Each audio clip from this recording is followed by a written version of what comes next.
Aujourd'hui, unboxing d'un rat. Salut tout le monde, c'est HardwareFR. Dans cette vidéo, je vais vous montrer une souris, et pas un rat comme j'ai dit dans la miniature, qui m'a été envoyée par Banggood, donc c'est de la marque Deluxe, c'est le modèle M700. Je vais vous faire du coup un déballage et une review complète de cette souris. Je vais vous dire si elle est valable à acheter ou pas, si jamais j'ai pas déjà mis le spoiler dans le titre. Donc c'est une souris qui est aux alentours des 19 ou 20 euros à peu près sur le site de Banggood. Donc ça m'a été envoyé gratuitement pour que je vous le présente, comme le dernier clavier, le Gamakei K87 que je vous ai présenté, qui lui était plutôt pas mal, certes un peu cher, mais en même temps assez original. Et là aujourd'hui, donc c'est une souris qui a rien d'original, sachant que toutes les souris se ressemblent maintenant, enfin presque. Et donc en plus elle est pas chère du tout, et voilà, c'est une souris assez classique. Donc on va commencer déjà avec les tours de boîte. Donc sur le dessus, vous pouvez voir déjà l'aperçu de la souris. Alors boîte en noir, souris en noir sur la photo, sauf qu'elle est blanche à l'intérieur. Ils n'ont pas fait de version blanche de la boîte pour la souris. Mais bien sûr, je l'ai acheté en blanc. Enfin, je l'ai acheté en blanc. Je l'ai demandé en blanc à Banggood, qui me l'a donc envoyé en blanc, mais la boîte est en noir. Donc voilà, allez chercher la logique. Donc vous avez un aperçu de la souris juste ici, donc vous pouvez voir que c'est une souris perforée filaire qui ressemble quand même pas mal à la Glorious Modelo, mais ça je vais vous l'expliquer plus tard. Deluxe c'est une marque qui est complètement inconnue, le modèle c'est M700, donc bon ok. Là sur le côté on voit qu'elle est RGB, qu'elle a un design ergonomique, ça on va vérifier, même si je l'ai déjà testé donc je sais déjà. Qu'on a visiblement un driver, ok, et qu'elle est en forme nid d'abeille. Voilà, tout simplement. Donc vous avez ensuite les différents clics, donc DPI+, DPI-, les boutons du côté au niveau du pouce, clic gauche, clic droit, molette. Des petites infos aussi en français, souris filaire, interface USB. Changement de DPI de 6 rapports, donc c'est pas des DPI que vous pouvez modifier 100 par 100 ou 50 par 50 comme Logitech par exemple. Là c'est vraiment 6 profils et c'est tout, vous avez que ça. Donc après pour le prix, je vais vous expliquer tout ça dans la vidéo, mais bon en vrai ça va. Enfin, du moins les specs sur papier. Sur ce côté-là, vous avez à nouveau un aperçu de la souris. La boîte est comme ça de base, hein, donc jaune avec des points noirs, c'est vraiment dégueulasse. Je pensais que c'était de la poussière au début ou des petits trucs qui s'étaient collés, mais la boîte est vraiment comme ça, donc bon, voilà. En plus, elle est arrivée un peu abîmée chez moi, mais bref, ça peut être le livreur, c'est pas forcément le produit en soi. Donc voilà, quand on l'ouvre, on a directement la souris qui est juste ici, et l'emballage et le manuel d'installation, en gros, très simple. Donc voilà, comment la brancher, les différents menus de DPI. Donc voilà, vous pouvez voir là, donc il y a yellow, donc jaune 800 dpi, bleu 1200 dpi, violet 2400, vert 4800, rouge 6400 dpi et bleu clair 7200 dpi.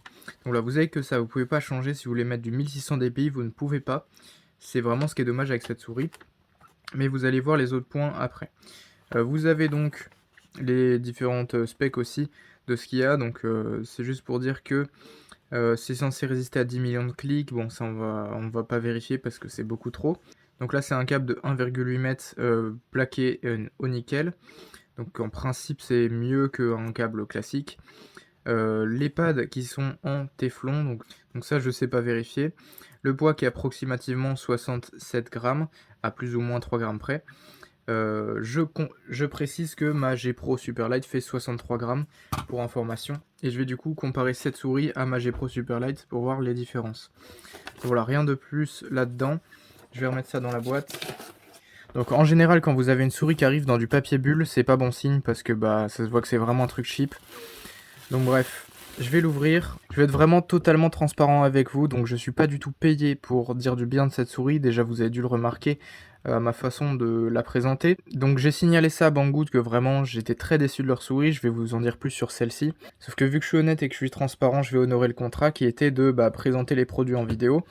Donc c'est le cas, je vais présenter cette souris, mais je vous spoil tout de suite. Je suis vraiment très déçu de cette souris. Donc voilà, déjà on a niveau design, franchement, il n'y a rien à dire, elle est pas mal. Ça reprend vraiment beaucoup le design d'une Glorious Modelo qui est perforée aussi. Donc voilà, jusque là rien de spécial, hormis qu'elle est, comme vous pouvez voir, filaire. Par contre, déjà, bon, le câble en vrai ça va, le câble est pas trop mal, franchement ça va. Il est assez mou du côté de la souris. Par contre, il est beaucoup plus rigide au niveau du connecteur USB. Et il prend mieux la forme, et il prend une forme dès qu'on le plie. Que là, c'est pas le cas, c'est vraiment un câble plus mou de ce côté-là. Donc je sais pas pourquoi il est plus mou de ce côté-là et plus dur ici. Si quelqu'un a une explication logique, mettez ça en commentaire. En tout cas, niveau câble, bon, on va dire que ça passe. C'est franchement un câble qui est assez raisonnable en termes de friction et tout sur le tapis, donc franchement ça pose pas trop de problèmes de ce côté-là. Donc maintenant on va passer au niveau des clics. Donc déjà vous voyez que la forme est plutôt classique, hein, rien de spécial. On va passer au clic gauche, clic droit, les deux boutons DPI,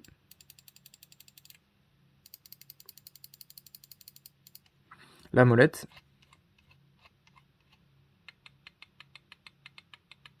Donc molette très décevante, franchement, je la trouve vraiment horrible, on sent à peine l'écran.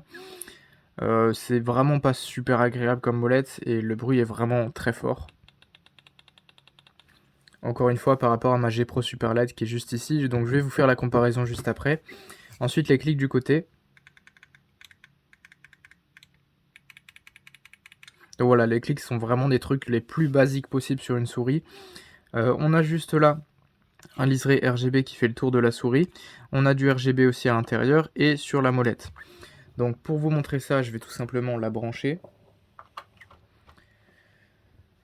Donc voilà, vous pouvez voir que y a du RGB sur le côté. Le RGB est franchement pas incroyable. Les DPI, comme je vous disais, sont en fonction des couleurs. Donc là, vous pouvez voir que c'est le max. Là, c'est le minimum. Donc on a vu que ça, c'était 800. Ça, c'est, il me semble, 1200. Et au-dessus, il y a les autres, donc 2400, 3600, il me semble. Enfin bref, peu importe. Voilà, on peut seulement changer les DPI comme ça. Donc quand on change, ça met la couleur fixe pour montrer quel profil de DPI c'est. Donc ça, c'est plutôt bien en soi. Ça permet de savoir sur quel profil on est exactement. Et après, elle se remet en RGB comme ça, et je crois pas que ce soit contrôlable. Alors vous venez sûrement de le voir, juste en faisant ça. Voilà. Donc en fait, c'est une souris laser. Donc oui, ça date, hein. Il y a toujours des souris laser comme ça. Donc oui, niveau capteur, c'est sûr que c'est vraiment merdique. Même pour une souris à 20 €, on peut trouver beaucoup mieux, comme avec la G402 par exemple de Logitech, qui est aux alentours des 15-20 € et qui fait vraiment super bien le travail en termes de capteur. Donc là, vous pouvez voir que c'est un capteur laser. Il est vraiment très peu précis. Vous faites des grands mouvements, le capteur il décroche tout seul. Enfin bref, c'est vraiment pas du tout une bonne souris. Surtout pour le gaming où on a besoin du coup d'une bonne précision. Elle remplit pas du tout son rôle. En fait, s'ils avaient pas mis de RGB, ce qui est un côté plutôt vendeur, donc marketing, donc bien joué de leur part, et qu'ils avaient plutôt concentré la qualité sur le capteur, ça aurait pu être une bonne souris. Mais là, vu qu'ils ont foutu du RGB juste pour les kikous qu'on a vend et qui veulent jouer à Fortnite, bah du coup la souris elle est complètement nulle et le RGB sert à rien. Donc voilà, en termes de feeling sur le bureau, donc c'est-à-dire en faisant rien de spécial, euh, franchement je sens pas de différence avec ma G Pro Superlight, juste en faisant des petits mouvements comme ça sur le bureau, il n'y a aucune différence. Par contre en jeu, à partir du moment où vous allez faire un flick shot ou vous retournez rapidement, le capteur va décrocher et en gros ça va pas prendre en compte le mouvement.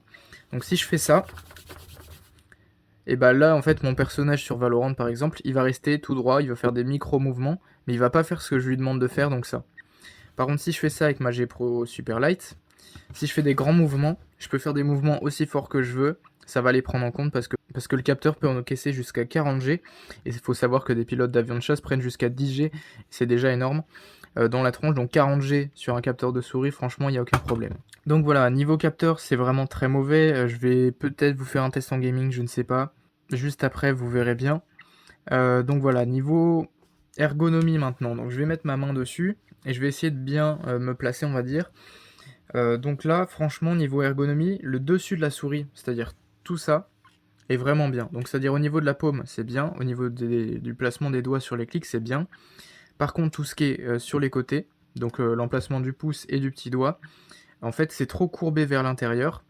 Du coup, en fait, les doigts tombent sur le tapis et ça donne pas un bon grip. Donc c'est dommage parce que le dessus est plutôt pas mal, je trouve. Mais du coup, vu que c'est creusé un peu comme ça, on n'a pas un bon grip de ce côté-là, on n'a pas un bon grip de ce côté-là, et en plus du côté du pouce, si on se place bien, en fait, on a les doigts sur les boutons et on peut misclick très facilement, ce qui n'est pas du tout un bon point sur une souris gamer. On essaye de pas misclick, enfin du moins le plus possible. Et là vraiment, je suis pile sur le bouton, donc suffit que je tourne et j'appuie dessus quoi. Involontairement bien sûr. Donc voilà, de ce côté-là, niveau ergonomie, c'est moyen parce que là, le dessus est pas mal, mais les côtés sont vraiment pas ouf. Donc voilà, au final, ça flingue un peu ça. Aussi niveau design, donc vous voyez qu'elle est perforée en nid d'abeille, donc ça fait perdre du poids, donc ça c'est bien pour la souris. Une souris plus légère, c'est une souris en théorie plus précise, parce que en fait vous visez avec votre bras, donc vous êtes beaucoup plus précis en visant avec une souris qui fait 1 gramme ou 0 gramme qu'avec une souris qui en fait 200 par exemple. Parce que le fait de bouger le poids sur le tapis, ça va freiner la souris en fait. Donc en théorie, une souris à 0 gramme avec le meilleur capteur au monde serait une souris parfaite, en théorie, en termes de capteur en tout cas et de précision, parce que plus légère. Donc là c'est un bon point en soi qui fasse perdre de la masse sur la souris en faisant des trous comme ça, sauf que celle-ci d'ailleurs, ma G Pro Superlight, est plus légère et n'est même pas perforée, donc c'est pour dire que voilà, c'est perforé, ça sert un peu à rien. Le principal c'est vraiment d'optimiser ce qu'il y a dans la souris. Donc en soi c'est pas mal parce que ça fait perdre de la masse sur la souris. Le problème c'est que bon là elle est toute neuve donc il n'y a pas de souci. Mais au bout de 1 an que vous allez l'utiliser, si vous l'utilisez jusque là et si vous l'achetez, mais je vous le déconseille, et bah il va y avoir de la poussière à l'intérieur et bonne chance pour nettoyer la poussière à travers les trous.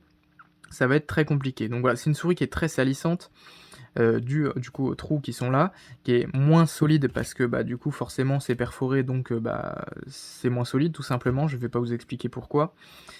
L'ergonomie est moyenne, le RGB est pas très beau franchement. Le mode de DPI, tu peux pas le configurer sur mesure, donc tu es obligé de garder les 6 modes de DPI qui sont préinstallés dessus et tu peux pas configurer ça. Le capteur, c'est un capteur laser, il est vraiment mauvais, il décroche dès que vous faites un grand mouvement.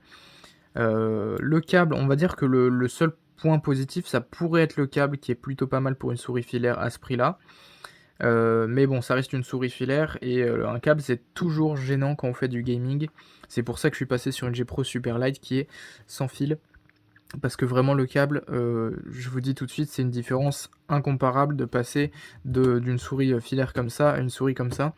C'est clairement beaucoup mieux en sans fil. Donc maintenant du coup je vais faire la comparaison avec les G Pro Superlight. Donc niveau dimension, c'est quasiment la même chose. Donc là vous pouvez croire que celle-ci est un peu plus longue, mais en fait non, c'est juste l'ergonomie qui fait que. Au final c'est quasiment la même hauteur. De côté, c'est quasiment la même chose aussi.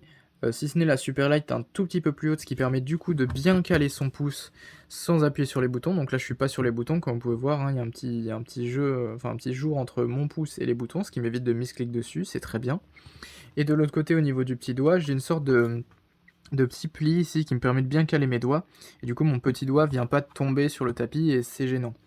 Donc voilà, là du coup c'est très bien sur la G Pro Superlight. Celle-ci en termes d'ergonomie, donc je vous l'ai dit tout à l'heure, c'est pas ouf du tout sur les côtés. Après au niveau du coup, donc du côté c'est la même chose, un tout petit peu plus haut sur la Superlight. L'avant, donc vous pouvez voir que c'est quasi la même largeur, quasi similaire. Si ce n'est du coup la Superlight qui peut décrocher son câble et le remettre vu que c'est une souris sans fil, et celle-ci qui a donc le câble fixe qu'on peut pas retirer. Voilà, niveau après de l'arrière, donc vous pouvez voir que c'est quasiment la même chose encore une fois. Après elles sont pas exactement avec le même angle. Mais voilà, ça reste à peu près la même chose. La G Pro Superlight est comme vous pouvez voir un tout petit peu plus haute, mais ça permet vraiment une meilleure ergonomie et je trouve que l'ergonomie est vraiment très très bien sur la Superlight. J'avais anciennement une G502 Hero qui était déjà réputée pour l'ergonomie, et là franchement de passer sur sa Superlight, je regrette pas du tout mon investissement. Donc voilà, de ce côté-là, je sais même pas si je vais vous faire un test en gaming. Franchement, je vous déconseille d'acheter cette souris parce qu'elle est vraiment de qualité très médiocre. Le plus important, c'est, je dirais, le capteur et ensuite l'ergonomie. Et franchement, ça a aucun des deux qui a un bon point. Donc je déconseille d'acheter cette souris. Comme je vous l'ai dit, dès que je lance un jeu, par exemple Valorant, et que je dois me retourner ou mettre un flickshot, je peux pas parce que le capteur prend pas en compte mon mouvement s'il est trop rapide. Donc autant dire, c'est vraiment pas une souris qui est faite pour le gaming. À la limite, pour la bureautique, ça pourrait passer, mais du coup, ça a aucun intérêt d'avoir une souris comme ça, aussi légère, et avec du RGB, et voilà. Et perforée en plus de ça. Donc pour récapituler, je vous déconseille d'acheter cette souris parce qu'elle est fragile, elle est cheap. Le RGB est pas ouf. Le câble, bon, en vrai ça va, mais bon, c'est toujours gênant. Le capteur est vraiment mauvais, l'ergonomie est très moyenne. Les clics sont vraiment mauvais. Donc voilà, ça fait beaucoup de points négatifs pour une souris, bon certes pas chère, mais franchement même à 20 €, comme je vous ai dit en début de vidéo, une G402 de Logitech sera bien meilleure pour une quinzaine d'euros que celle-ci aux alentours des 20 € plus frais de port. Donc voilà, je vous recommande plutôt, si vous avez un budget de 20 € d'investir du coup dans la Logitech G402 Hyperion Fury. Après, je peux que vous conseiller d'avoir un budget un petit peu plus élevé pour une souris, sachant que vous allez la garder au minimum 2 ans si vous faites attention et que vous la jetez pas sur les murs en rageant sur Fortnite. Donc voilà, mon conseil c'est vraiment d'essayer de gratter un petit peu plus, d'argent pour acheter une meilleure souris. Donc pas forcément une souris qui vaut 100 € comme ma Superlight, hem, mais une souris aux alentours des 40-50 €, on peut déjà trouver des bonnes références. Donc voilà, cette souris n'est pas du tout validée, je vous mettrai même pas du coup le lien en description parce que ça inciterait juste les gens à faire des erreurs. Donc je mets même pas le lien en description, je mettrai juste le modèle.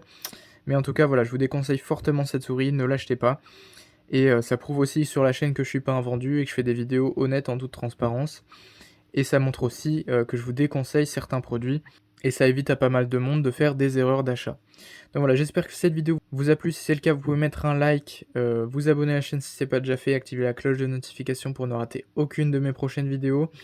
Commenter, partager, ça m'aiderait énormément pour le développement et le référencement. Et sur ce, moi je vous dis à la prochaine. A plus pour une nouvelle vidéo. Allez, ciao!